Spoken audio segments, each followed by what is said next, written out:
Hello Technolovers, desain Istana Garuda Ibu Kota Nusantara atau IKN menuai banyak kritik di media sosial. Simbol Garuda yang dipilih lebih mirip dengan kelelawar karena berwarna coklat gelap yang menimbulkan kesan seram. Penampakan burung Garuda ikonik pada Istana Garuda di Ibu Kota Nusantara atau IKN, Kalimantan Timur sampai saat ini masih menuai pro kontra lantaran karena berwarna gelap dan terkesan suram. Warna Istana Garuda IKN gelap tersebut dinilai berbeda dengan desain pertama yang menampilkan burung Garuda biru kehijauan tengah mengepakkan sayapnya. Akun Instagram Nyoman Nuarta selaku arsitek dari Istana Garuda IKN pun dibanjiri kritikan dari warganet.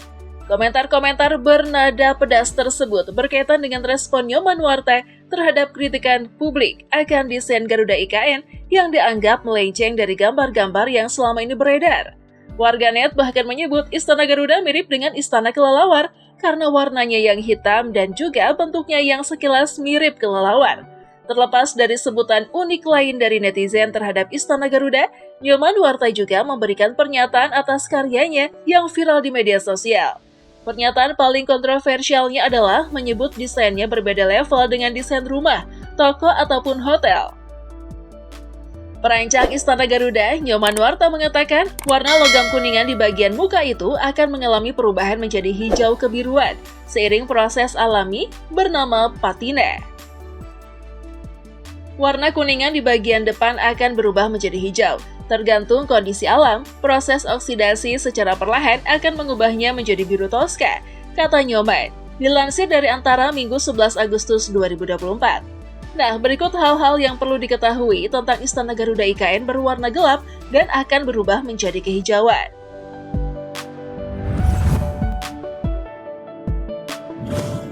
Kenapa Istana Garuda IKN berwarna gelap? Dikutip dari laman Kemenparekraf Selasa 10 Mei 2022, sosok burung Garuda dalam Istana Garuda IKN dibangun dari kerangka baja, serta cangkang dari tembaga, kuningan, galvalup, dan kaca. Seiring berjalannya waktu, tembaga dan kuningan akan mengalami proses oksidasi, sehingga Garuda perlahan-lahan dari gelap warnanya berubah menjadi biru kehijauan yang matang.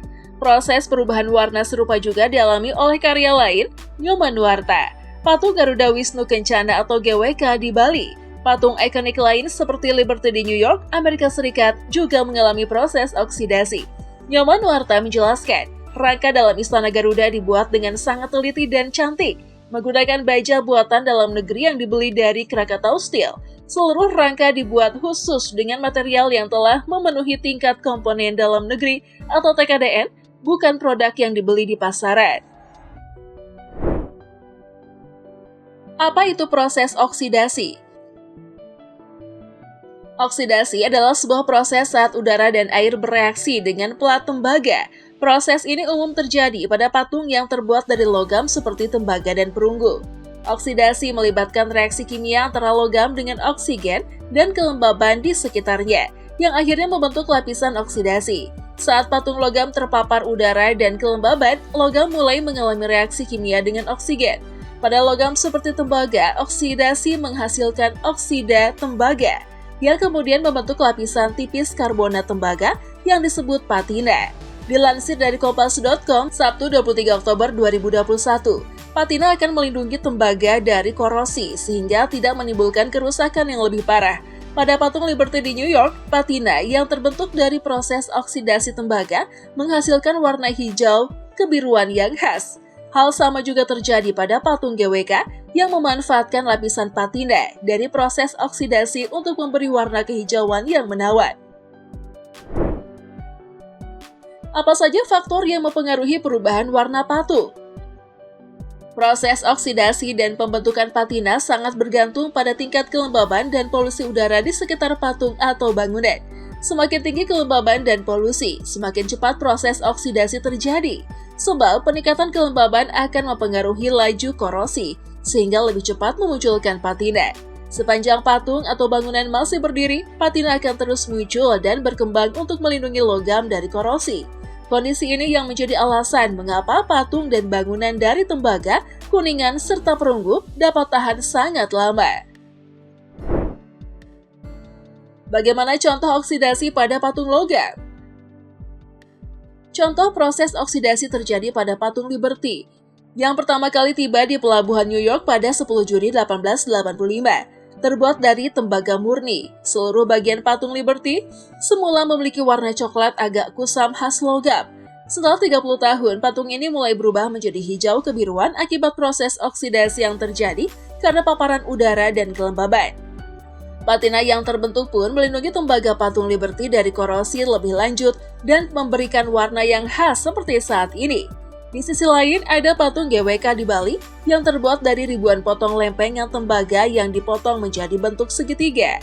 Dikutip dari laman resminya, setiap potongan tembaga ditempa sedemikian rupa sehingga dapat menghasilkan bentuk tekstur yang menyerupai kulit manusia. Meski baru diresmikan pada 22 September 2018, patung Dewa Hindu tertinggi di Indonesia ini telah memancarkan warna hijau khas patina yang menawan. Hal tersebut dipengaruhi oleh penggunaan cairan asap. Cairan ini dapat membantu mempercepat proses oksidasi yang secara alami berlangsung selama puluhan tahun. Kapan Istana Garuda IKN akan berubah warna kehijauan? Proses oksidasi alami yang mengubah warna tembaga seperti pada Istana Garuda IKN akan berlangsung terus-menerus dan membutuhkan waktu yang sangat lama. Sebagai gambaran, berdasarkan perhitungan, butuh waktu sekitar 10 hingga 15 tahun untuk menghasilkan warna hijau patina alami untuk patung GWK. Namun, Deputi Pengendalian Pembangunan Otorita Ibu Kota Nusantara atau OIKN, Thomas Bupati Tena Bolodadi, mengatakan proses oksidasi Istana Garuda akan selesai selama 2 tahun. 2 tahun oksidasi selesai akan menjadi hijau. Itu konsep greennya IKN, ujar Thomas. Seperti diberitakan Kompas.com, Jumat 9 Agustus 2024. Nah, itulah tadi alasan desainer atau perancang Istana Garuda Ibu Kota Nusantara atau IKN, Nyoman Nuarta, memberikan penjelasan mengenai warna bangunan ikon tersebut yang selama ini dianggap gelap dan beraura mistis. Apakah Istana Garuda IKN awalnya berwarna gelap dan bakal berubah jadi kehijauan? Kita tunggu saja nanti ya, Teknolovers. Bagaimana tanggapan kalian? Tulis di kolom komentar ya. Jangan lupa juga untuk like dan bagikan video ini. Bye!